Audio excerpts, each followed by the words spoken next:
আসসালামু আলাইকুম। আমি মৌসুমী ইসলাম চলে আসলাম অন্য আরেকটি ব্লগ নিয়ে। আলহামদুলিল্লাহ, আজ এই দিনটার জন্য পুরো 2 বছর অপেক্ষা করেছি। আর ওই অপেক্ষার প্রহরগুলো আমার কাছে অনেক কষ্ট, পরিশ্রম আর দীর্ঘ নিঃশ্বাসের ছিল। তারপর আমি হাল ছেড়ে দেইনি, কারণ আমি ছোট থেকেই কখনো হেরে যেতে শিখিনি। জীবনে যা কিছুই টার্গেট করেছি না কেন, সময় নিয়ে হলেও তা ছিনিয়ে নিয়েছি। মজার ছলে যখন চ্যানেল খুলেছিলাম তখন ভাবতাম আমি সব পারি। প্রতিদিন ভিডিও আপলোড করতে থাকি। এডিটের কাজগুলোও অনেক ভিডিও দেখে শিখে নিয়েছিলাম। আর এইভাবে আমি 2 বছর পার করছি। আর এর মাঝে প্রতিদিনই চ্যানেল চেক দিতাম, কিন্তু আমি এর মধ্যে কোনো সফলতা দেখতে পাইনি।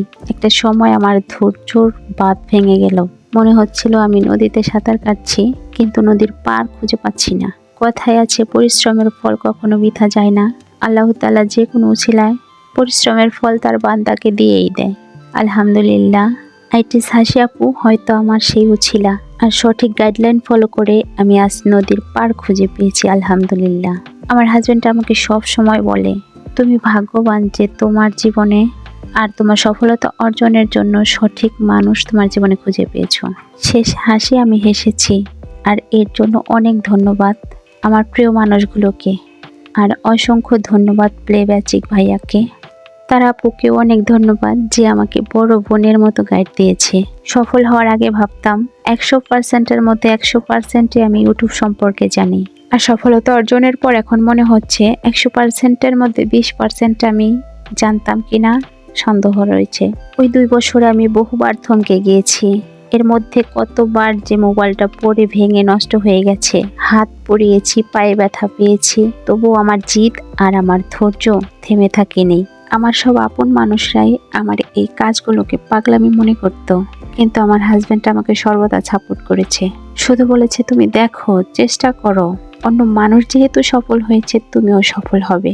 কথায় আছে, অন্যকে শেখাতে হলে আগে তোমাকে নিজেকে শেখাতে হবে। যখন চ্যানেলটা খুলেছি তখন ভাবতাম কি নিয়ে ভিডিও বানাবো, কি অভিজ্ঞতা আছে আমার মাঝে। আমি কিন্তু শুরুতে তখন ভালো রান্নাও জানতাম না, তবে হ্যাঁ, একটা অভিজ্ঞতা আমার মাঝে ছিল। সেটা হচ্ছে হাঁস, মুরগি আর পশু পাখি, এগুলো পালন করতে আমার ভীষণ ভালো লাগতো। আর তখনই মনে স্থির করলাম যে আচ্ছা ঠিক আছে, আমার পশু পাখি এগুলো নিয়ে আমার ব্লগ বানাবো। প্রথম আমি আমার পশু পাখি ওগুলো নিয়েই ব্লগ বানানো শুরু করলাম। আর টুকটাক কিছু রান্নার ভিডিও ছাড়তাম। একই চ্যানেলে 2 রকম ক্যাটাগরির ভিডিও ছাড়তেছি। আর এভাবে বুঝতে পারলাম যে আমার চ্যানেলের রিচ ডাউন হয়ে যাচ্ছে।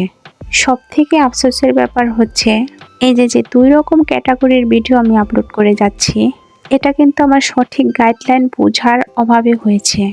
প্লাস আমি জানতাম না, আর আমার সঠিক গাইডলাইন ছিল না।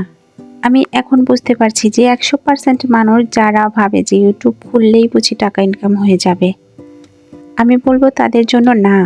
আগে তুমি সঠিক গাইডলাইন খুঁজো, আর তারাই তোমাকে পথ চলতে সাহায্য করবে। হাসি আপুর সাথে যদি আমার শুরুতেই দেখা হতো, তাহলে হয়তো আমার জার্নিটা এত দূর পর্যন্ত আসতো না। দূরে বা কাছে যে আমার ভিডিও দেখছো, তারা যদি মনে করো হ্যাঁ তুমি ইউটিউবে কাজ করতে চাও, তাহলে আমি বলবো হাসি আপুর সাথে দেখা করে তুমি তার গাইডলাইনগুলো অনুসরণ করো। তোমার জন্য সফলতা অনেক সহজ হবে। দেরিতে হলেও যে আমি তাকে খুঁজে পেয়েছি, আলহামদুলিল্লাহ। আমার প্রতিবেশীরা আমার এই কাজগুলো নিয়ে হেসেছে। অনেক নানান রকমের কথা বলতো যে আমি পাগলামি করি, খাস পর্দা করে ইউটিউবে কাজ করি, আরও নানান কথা। আমি যখন শুনতাম মন খারাপ করে থাকতাম 2-3 দিন। মাঝে মাঝে তো কান্নাও করতাম যে, আর ভাবতাম আমি যেদিন সফল হব এদেরকে উঁচু গলায় বলবো, পর্দা করেও মেয়েরা ঘরে বসে কাজ করতে পারে, ইনকাম করতে পারে। তাদের ওই কথায় আমি থেমে যাইনি, আমার সফলতা অর্জন করেছি। ফাইনালি ওই দিনটা আজ এসেছে, আমার বলার দিন এসেছে, আমার সফলতার দিন এসেছে। আলহামদুলিল্লাহ, শুকরিয়া।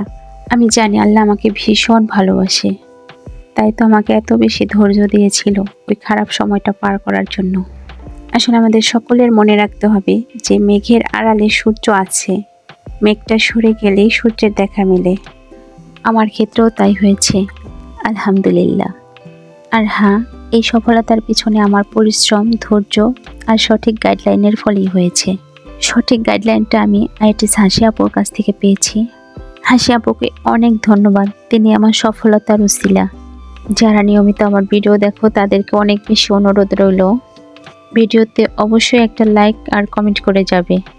ফাইনালি আমার সফলতার গল্পের এই ভিডিওটা কেমন লাগলো অবশ্যই কমেন্ট বক্সে তোমার মতামতটা জানাবে। যারা আমার ভিডিওতে কমেন্ট করবে আমি পরবর্তী ভিডিওতে তাদের নামটা উল্লেখ করবো ইনশাল্লাহ। আর কে কোথা থেকে ভিডিও দেখছে অবশ্যই জানাতে ভুলবে না। আর ঈদের ছুটি শেষে সবাই নিরাপদে বাসায় ফিরো। আল্লাহ হাফেজ।